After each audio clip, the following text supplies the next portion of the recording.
Michael Cohen's lawyer is whining.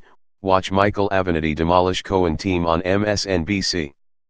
Michael Avenatti appeared on MSNBC Friday night, on the day that Michael Cohen's lawyer attempted to bar him from intervening in a lawsuit filed in Manhattan.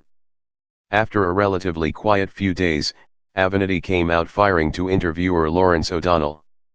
"Of course they want to bar me from the courtroom in the proceeding because we've made considerable inroads over the last 8 weeks, Avenatti said.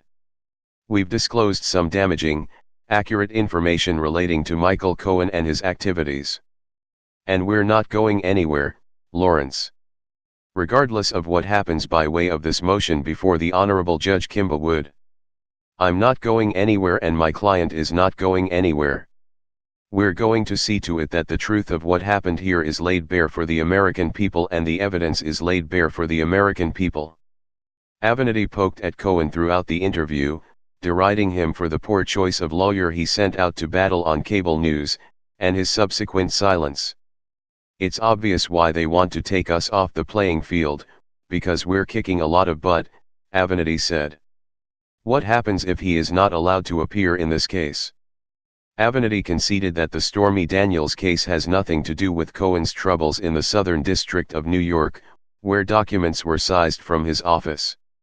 "We sought to intervene as it relates to some documents we want to make sure are protected," he said. "So in the event we were not able to proceed, it wouldn't have a drastic impact on our abilities." Avenatti also blasted Cohen's attorneys for having an apparent conflict of interest. In addition to representing Trump's personal attorney, they are representing Qatari interests which may diverge from Cohen's. Stephen Ryan is representing Cohen and whose firm represents the Qataris. "I think it's probably a complete conflict of interest, especially if those payments are at the center of the Mueller probe or may find their way into the criminal action in the Southern District of New York. And if that's the case, I don't know how Mr. Ryan stays in the case. The last thing he should be worried about is me and my ethics. He needs to worry about him and his ethics."